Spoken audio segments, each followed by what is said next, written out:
자식 때문에 화가 날 때 우리는 이렇게 말합니다. 걔가 나를 화나게 한다.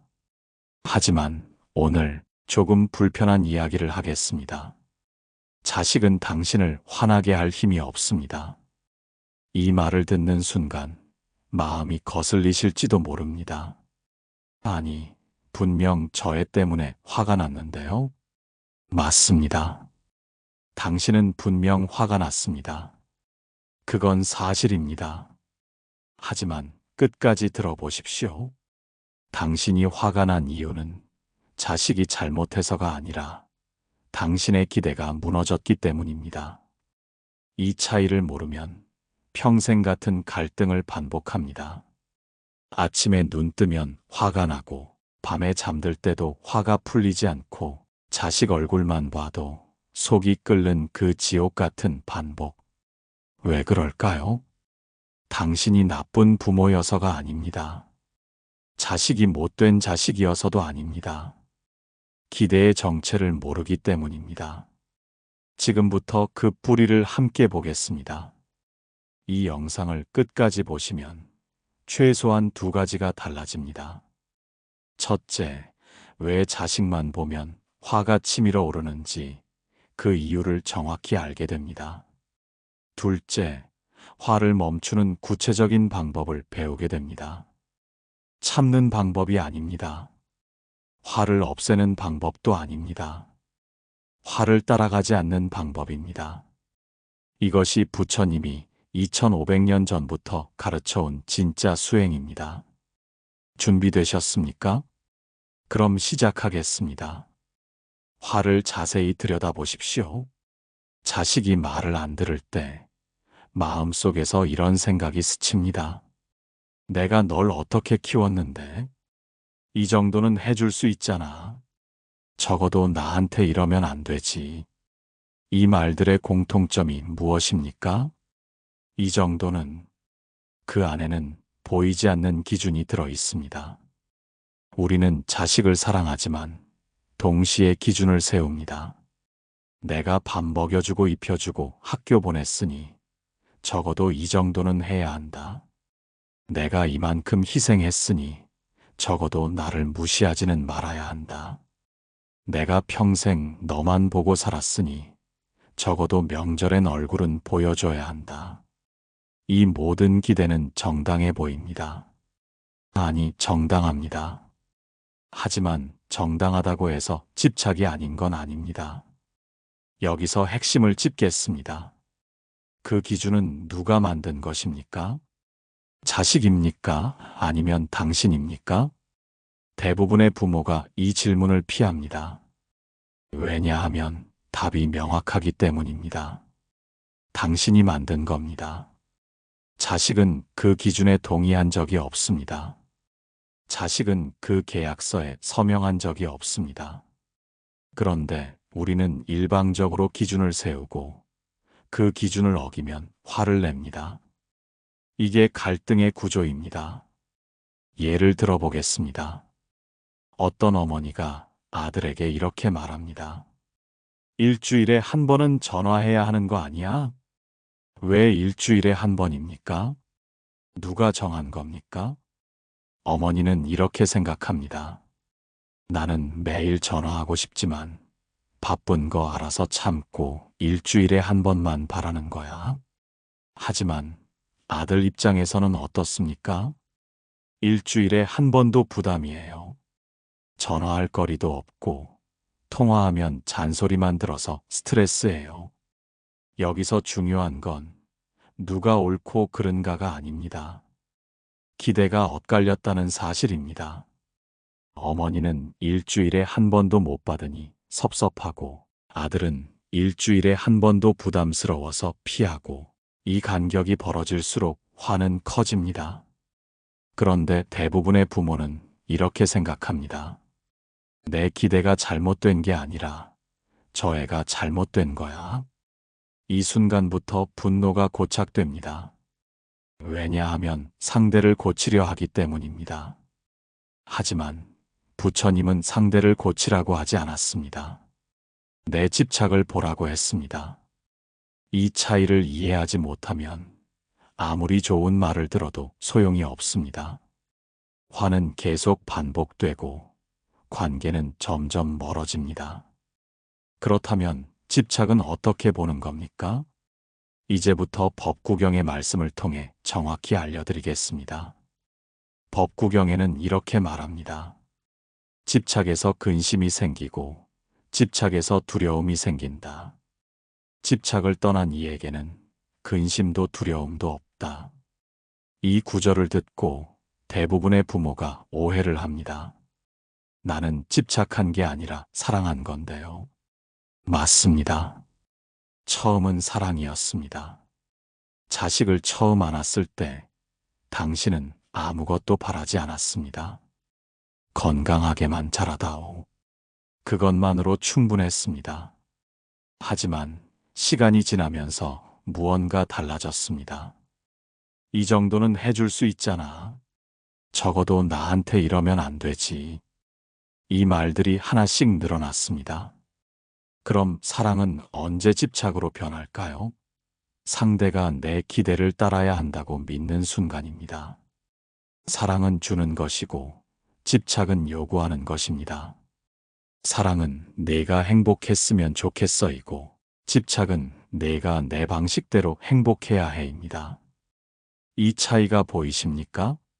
예를 들어보겠습니다. 어떤 아버지가 아들에게 이렇게 말합니다. 공무원 시험 준비해라. 안정적이잖아. 아들은 이렇게 대답합니다. 저는 요리사가 되고 싶어요. 아버지는 화가 납니다. 내가 너를 위해서 하는 말인데 왜 안 들어? 하지만 진짜로 아들을 위한 겁니까? 조금만 더 깊이 들어가 보십시오. 아버지가 진짜 두려워하는 건 뭡니까? 아들이 불안정한 삶을 살까봐 두렵습니다. 내 조언을 무시하는 게 서운합니다. 나를 무시하는 것 같아서 자존심이 상합니다. 이게 사랑입니까? 집착입니까? 사랑이라면 아들의 선택을 존중해야 합니다. 비록 그 길이 험해 보여도 아들이 선택한 길이라면 응원해야 합니다. 하지만 집착은 다릅니다. 내 방식이 맞으니까 내가 따라야 해. 이 순간 사랑은 통제가 됩니다. 그리고 통제가 통하지 않을 때 분노가 생깁니다. 법구경은 이렇게 말합니다. 집착에서 근심이 생긴다. 왜 근심이 생깁니까? 내가 통제할 수 없는 것을 통제하려 하기 때문입니다. 자식의 인생은 자식 것입니다. 당신이 아무리 바라도 자식이 당신 뜻대로 살 의무는 없습니다. 이 사실을 인정하지 않으면 평생 근심 속에 살게 됩니다. 저 애가 잘못되면 어떡하지? 내 말을 안 들으면 후회할 텐데. 나를 무시하는 것 같아서 속상해. 이 근심들은 모두 집착에서 나옵니다. 여기서 한 가지 더 짚고 넘어가겠습니다. 많은 분들이 이렇게 묻습니다. 그럼 자식이 잘못된 길로 가는데도 가만히 있으라는 겁니까? 아닙니다. 집착을 내려놓는다는 건 무관심해지라는 게 아닙니다. 오히려 더 깊이 관심을 가지되 방식을 바꾸라는 겁니다. 실제 사례를 하나 더 들어보겠습니다. 어떤 어머니가 있었습니다. 딸이 대학을 그만두고 배낭여행을 떠나겠다고 했습니다. 어머니는 미칠 것 같았습니다. 지금 학교 그만두면 인생 망친다. 절대 안 돼. 하지만 딸은 듣지 않았습니다. 어머니는 밤새 울었습니다. 그러다가 법당에 갔습니다. 스님께 여쭤봤습니다. 스님, 제 딸이 대학을 그만둔대요. 제가 어떻게 해야 합니까? 스님은 이렇게 말했습니다. 어머니, 딸이 왜 그만두려고 하는지 물어보셨습니까? 어머니는 멈췄습니다. 물어본 적이 없었습니다. 그냥 안 되라고만 했습니다. 어머니는 집에 돌아와서 딸에게 물었습니다. 왜 학교를 그만두고 싶니? 딸은 처음으로 진심을 털어놨습니다. 엄마, 저 지금 너무 힘들어요. 무엇을 위해 공부하는지 모르겠어요. 그냥 1년만 쉬고 싶어요. 제가 진짜 원하는 게 뭔지 찾고 싶어요. 어머니는 그제야 알았습니다. 딸이 도망가려는 게 아니라 숨을 쉬고 싶어 한다는 걸. 어머니는 말했습니다. 그래, 1년 쉬어. 대신 엄마한테 약속해. 내가 찾은 길이 뭐든 최선을 다하겠다고. 딸은 울었습니다. 그리고 1년 후 돌아와서 다시 학교에 다녔습니다. 이번에는 자기가 선택한 전공으로. 이게 집착을 내려놓은 사랑입니다. 어머니는 딸을 포기하지 않았습니다. 다만 내 방식대로 내가 행복해야 해라는 집착을 내려놓았습니다. 그러자 딸이 진심을 꺼냈고 관계가 회복됐습니다. 법구경은 계속 말합니다. 집착에서 두려움이 생긴다. 우리가 자식을 통제하려는 이유는 사랑이 아니라 두려움입니다. 자식이 실패할까봐, 자식이 상처받을까봐, 자식이 나를 떠날까봐. 이 두려움은 정당합니다. 하지만 두려움으로 관계를 만들면 관계는 무너집니다. 부처님은 이렇게 가르쳤습니다. 두려움을 보되 두려움에 끌려가지 마라. 두려움이 생기는 건 자연스럽습니다. 하지만 그 두려움이 통제가 되는 순간 사랑이 죽습니다. 그렇다면 집착을 어떻게 내려놓습니까? 첫째, 집착을 인정하십시오. 나는 지금 집착하고 있구나. 이 인정이 첫 걸음입니다. 인정하지 않으면 바꿀 수 없습니다. 둘째, 집착의 뿌리를 보십시오. 나는 왜 이렇게 집착할까? 대부분 두려움입니다. 자식을 잃을까봐, 인정받지 못할까봐, 의미 없는 사람이 될까봐. 이 두려움을 보십시오. 셋째, 자식은 자식의 인생을 산다는 걸 받아들이십시오. 이게 가장 어렵습니다. 하지만 이 진실을 받아들이지 않으면 평생 고통입니다. 자식은 당신의 연장선이 아닙니다. 자식은 독립된 한 인간입니다. 그 인간에게는 그 인간의 인연이 있고 그 인연을 따라 살아갈 권리가 있습니다. 당신이 할 수 있는 건 응원뿐입니다. 길을 대신 걸어줄 수는 없습니다. 이 사실을 받아들이는 순간 집착이 조금씩 풀립니다. 그리고 집착이 풀리면 근심도 두려움도 줄어듭니다. 법구경의 말씀처럼 집착을 떠난 이에게는 근심도 두려움도 없다. 완전히 떠나지 못해도 괜찮습니다. 조금씩 떠나는 연습을 하십시오. 그 연습이 쌓이면 언젠가 자유로워집니다. 지금부터 부모들이 가장 많이 하는 착각을 정확히 짚어드리겠습니다. 부모는 종종 이렇게 생각합니다. 나는 너를 위해서 말하는 거야. 정말 그럴까요? 조금만 더 깊이 들어가 보겠습니다. 자식이 내 말을 따르지 않을 때 우리가 가장 두려워하는 것은 무엇입니까? 첫째, 아이가 잘못될까봐 두렵습니다. 둘째, 나를 무시할까봐 두렵습니다. 셋째, 내가 필요 없는 사람이 될까봐 두렵습니다. 분노의 밑바닥에는 항상 두려움이 있습니다. 두려움을 인정하지 않으면 우리는 계속 통제하려 합니다. 예를 들어보겠습니다. 어떤 어머니가 딸에게 이렇게 말합니다. 그 남자 만나지 마. 엄마가 보기엔 별로야. 딸은 이렇게 대답합니다. 엄마, 제 인생이에요. 제가 선택할게요. 어머니는 화가 납니다.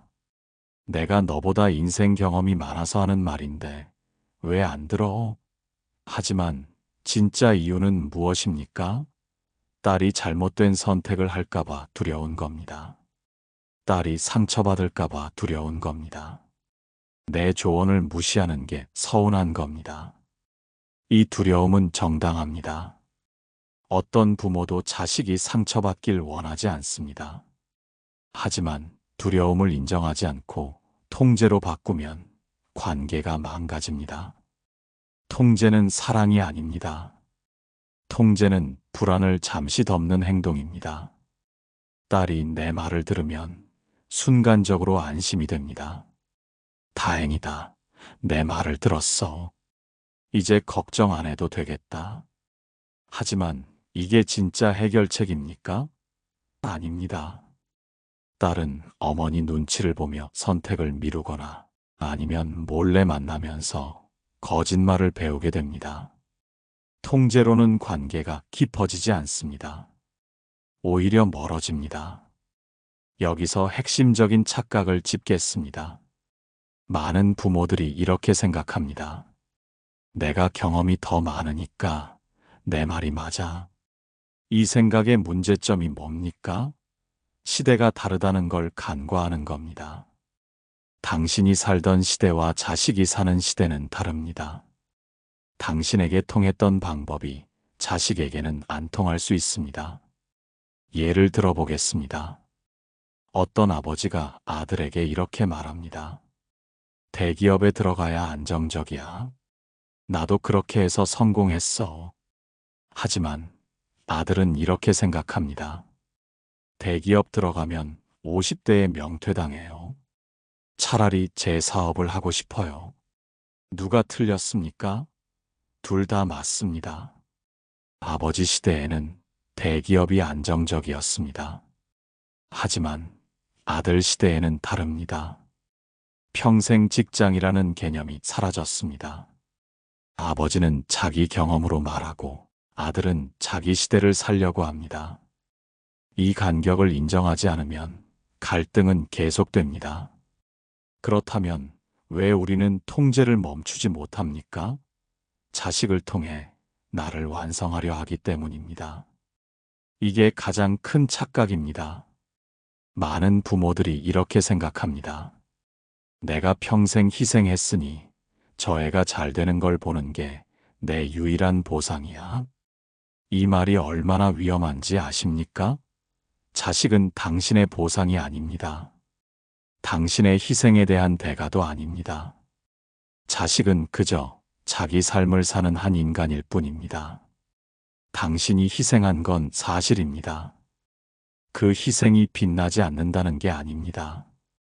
하지만 그 희생의 대가를 자식에게서 받으려 하면 자식은 빚진 사람이 됩니다. 그리고 빚진 사람은 멀어집니다.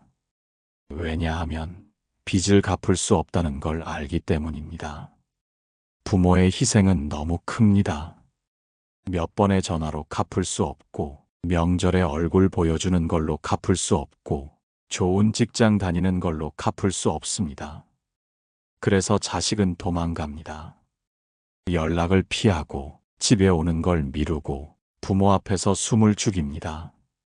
이게 우리가 원한 관계입니까? 아닙니다. 우리가 원한 건 사랑이었습니다. 하지만 집착이 사랑을 갉아먹었습니다. 실제 사례를 하나 더 들어보겠습니다. 어떤 어머니가 상담을 왔습니다.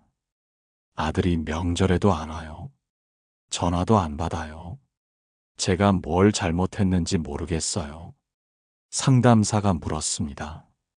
어머니, 아들이 집에 올 때마다 어떤 말을 하셨나요? 어머니는 이렇게 답했습니다. 그냥, 결혼은 언제 하냐고, 직장은 잘 다니냐고, 돈은 모으냐고 물었죠. 그 외에는요, 그게 전부예요. 상담사는 말했습니다. 아들은 어머니가 자기를 사랑하는 게 아니라 자기를 통해 안심하려 한다고 느꼈을 겁니다. 어머니는 울었습니다. 저는 사랑해서 그런 건데. 맞습니다. 사랑이었습니다. 하지만 그 사랑이 집착으로 표현됐습니다. 넌 결혼해야 해. 넌 안정적인 직장에 다녀야 해. 넌 돈을 모아야 해. 이 모든 말 뒤에는 이런 메시지가 숨어 있습니다. 내가 그렇게 해야 엄마가 안심할 수 있어. 자식은 이걸 압니다. 그래서 부담스러워합니다. 나는 나대로 사는 것도 벅찬데 엄마까지 안심시켜야 하나. 이 부담이 쌓이면 자식은 멀어집니다. 그렇다면 어떻게 해야 합니까? 희생을 후회하라는 게 아닙니다. 희생의 대가를 포기하라는 것도 아닙니다. 다만 희생의 의미를 다시 보라는 겁니다. 당신이 자식을 키운 건 자식이 빚을 지게 하려는 게 아니었습니다. 자식이 행복하길 바랐기 때문입니다. 그 본래의 마음으로 돌아가십시오. 자식이 당신 뜻대로 살아서 행복한 게 아니라 자식이 자기 뜻대로 살아서 행복하길 바라는 마음. 그게 진짜 사랑입니다. 부처님은 이렇게 말했습니다. 진정한 사랑은 자유를 주는 것이다. 자식을 묶어두는 게 사랑이 아닙니다. 자식이 자유롭게 날 수 있도록 놓아주는 게 사랑입니다. 물론 쉽지 않습니다. 평생 키운 자식을 놓아준다는 게 어떻게 쉽겠습니까? 하지만 놓아주지 않으면 자식은 스스로 떠나갑니다. 당신이 놓아주면 자식은 자유의지로 돌아옵니다. 이 차이가 중요합니다. 억지로 붙잡은 관계는 언젠가 끊어집니다. 하지만 자유롭게 놓아준 관계는 더 깊어집니다. 그렇다면 구체적으로 어떻게 놓아주는 겁니까? 지금부터 화를 멈추는 실제 방법을 알려드리겠습니다. 그렇다면 어떻게 해야 합니까? 화를 참으라는 말이 아닙니다. 참으면 쌓입니다. 분노를 억누르면 우울증이 되고 우울증을 방치하면 관계가 끊어집니다. 그래서 부처님은 참으라고 하지 않았습니다. 관찰하라고 했습니다. 방법은 단순합니다.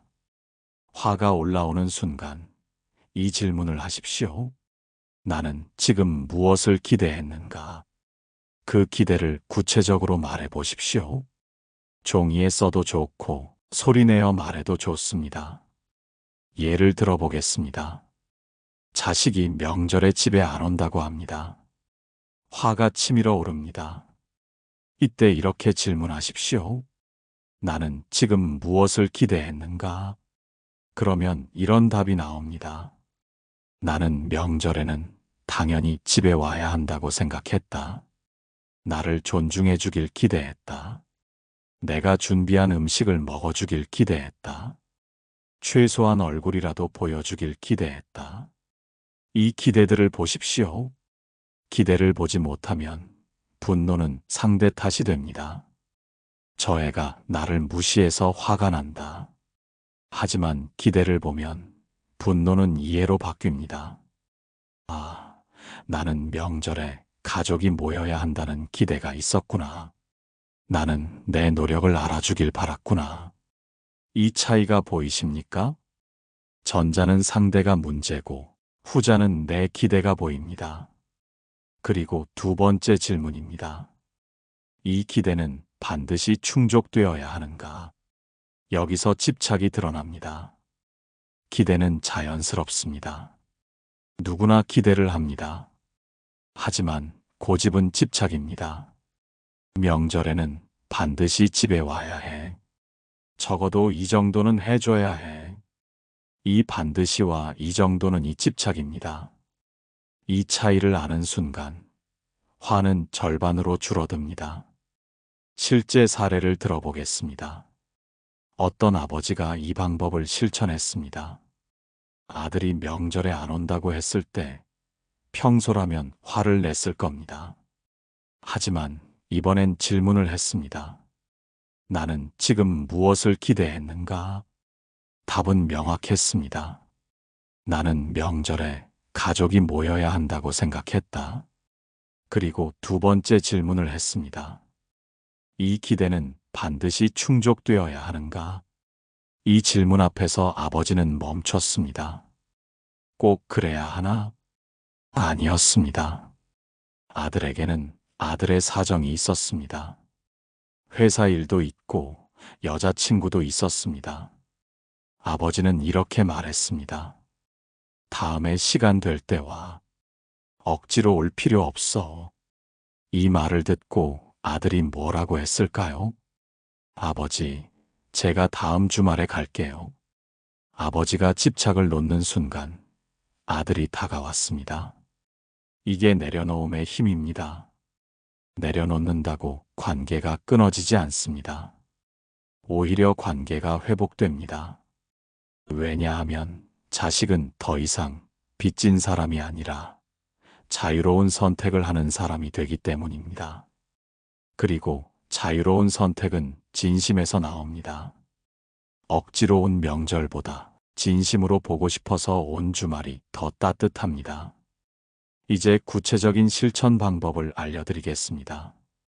첫째, 화가 올라올 때 멈추십시오.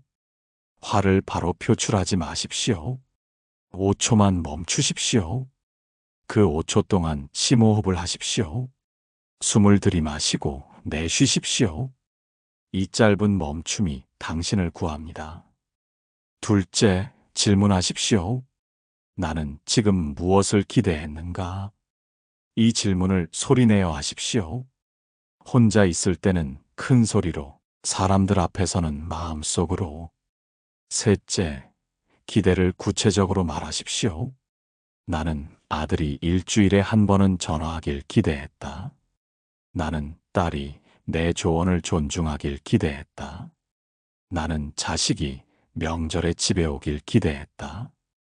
기대를 구체적으로 말하면 그 기대의 정체가 보입니다. 넷째, 두 번째 질문을 하십시오. 이 기대는 반드시 충족되어야 하는가? 이 질문 앞에서 정직해지십시오. 대부분의 경우 답은 아니다입니다. 반드시 충족되어야 하는 게 아니라 내가 그렇게 바랐을 뿐입니다. 다섯째, 선택하십시오. 기대를 놓을 건지 계속 붙잡을 건지. 놓으면 자유롭고 붙잡으면 고통입니다. 선택은 당신의 것입니다. 여기서 중요한 걸 하나 더 말씀드리겠습니다. 이 방법이 처음에는 잘 안 될 겁니다. 화가 치밀면 멈추는 게 쉽지 않습니다. 질문하는 것도 어색할 겁니다. 하지만 괜찮습니다. 완벽하게 할 필요 없습니다. 10번 중 1번만 성공해도 됩니다. 그 1번이 쌓이면 2번이 되고 2번이 쌓이면 5번이 됩니다. 이게 수행입니다. 한 번의 깨달음을 얻는 게 아니라 작은 연습이 쌓여서 변화가 일어나는 겁니다. 부처님도 하룻밤에 깨달음을 얻은 게 아닙니다. 6년간 수행했습니다. 우리도 마찬가지입니다. 평생 쌓인 습관을 하루아침에 바꿀 수는 없습니다. 하지만 오늘부터 시작하면 변화는 일어납니다. 마지막으로 한 가지 더. 이 방법을 자식에게 알리지 마십시오. 나 요즘 수행하고 있어. 화 안 낼 거야. 이렇게 말하는 순간 또 다른 기대가 생깁니다. 내가 이렇게 노력하는데 너도 좀 달라져야 하는 거 아니야? 그냥 조용히 실천하십시오. 당신이 변하면 관계는 자연스럽게 변합니다. 말하지 않아도 자식은 느낍니다. 엄마가 달라졌네. 아빠가 예전 같지 않네. 그 느낌이 쌓이면 자식도 달라집니다. 이게 진짜 변화입니다. 자, 이제부터 남은 시간은 내려놓음의 진짜 의미를 정리하겠습니다. 내려놓는다는 것은 포기하는 것이 아닙니다. 자식을 방치하는 것도 아닙니다.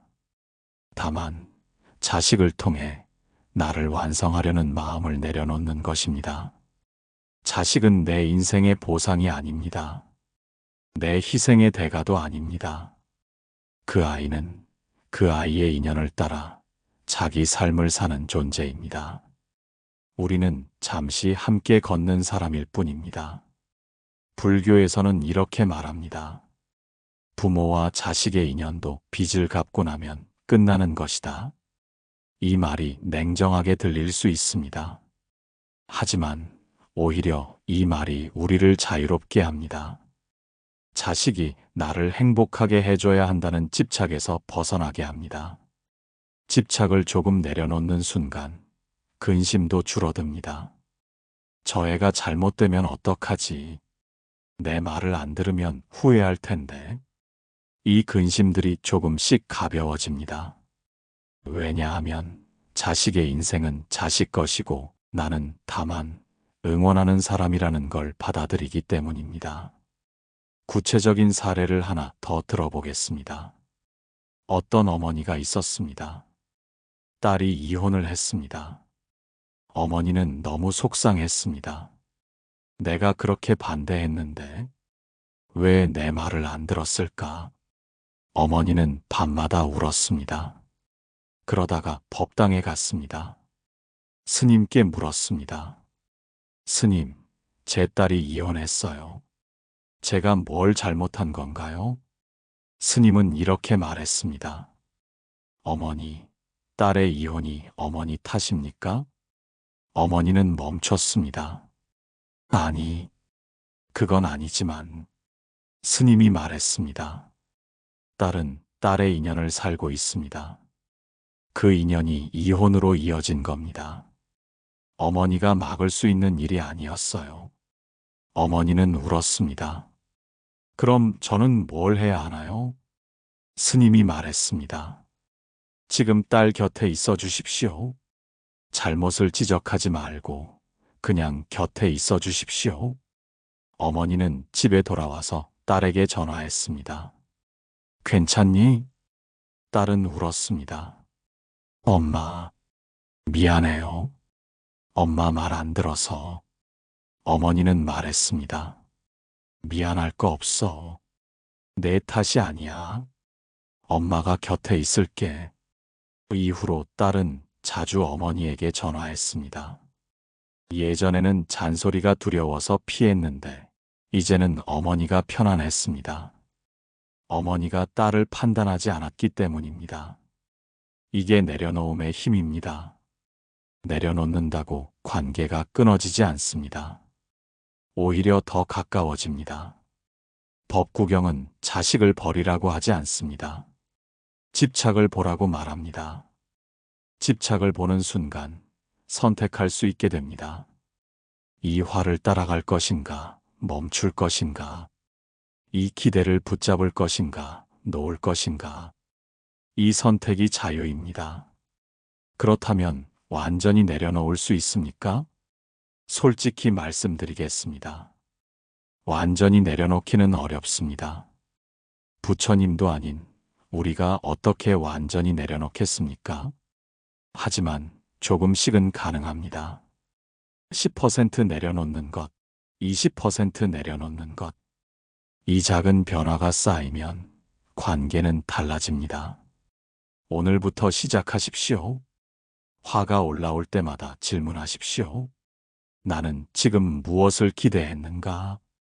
이 기대는 반드시 충족되어야 하는가? 이 두 질문이 당신을 자유롭게 할 겁니다. 완벽하게 못해도 괜찮습니다. 10번 중 1번만 성공해도 그게 시작입니다. 그 1번이 쌓이면 당신은 달라집니다. 그리고 당신이 달라지면 자식도 달라집니다. 부처님은 이렇게 말했습니다. 자기 자신을 바꾸는 것이 세상을 바꾸는 것이다. 자식을 바꾸려 하지 마십시오. 당신이 먼저 바뀌십시오. 당신이 집착을 조금 내려놓으면 자식은 자연스럽게 다가옵니다. 이게 불교가 2500년간 가르쳐온 지혜입니다. 마지막으로 당부 말씀드리겠습니다. 오늘 화를 완전히 없애지 못해도 괜찮습니다. 다만 화를 따라가지 않는 연습을 하십시오. 그것이 수행입니다. 마음을 지키는 수행. 이 수행은 절에서만 하는 게 아닙니다. 일상에서, 자식 앞에서 화가 치밀어 오르는 그 순간에 하는 겁니다. 그 순간이 진짜 수행입니다. 오늘 이 영상을 보신 여러분께 말씀드립니다. 당신은 나쁜 부모가 아닙니다. 자식도 나쁜 자식이 아닙니다. 다만 서로의 기대가 엇갈렸을 뿐입니다. 그 엇갈림을 인정하는 순간 관계는 조금씩 회복됩니다. 오늘부터 시작하십시오. 화가 올라올 때마다 멈추고 질문하십시오. 그 작은 연습이 쌓이면 언젠가 자식과 마주 앉아 편안하게 웃을 수 있는 날이 올 겁니다. 그날까지 함께 걸어가십시오. 마음을 지키는 수행, 채널 마음챙김입니다. 구독하시고 함께 걸어가십시오.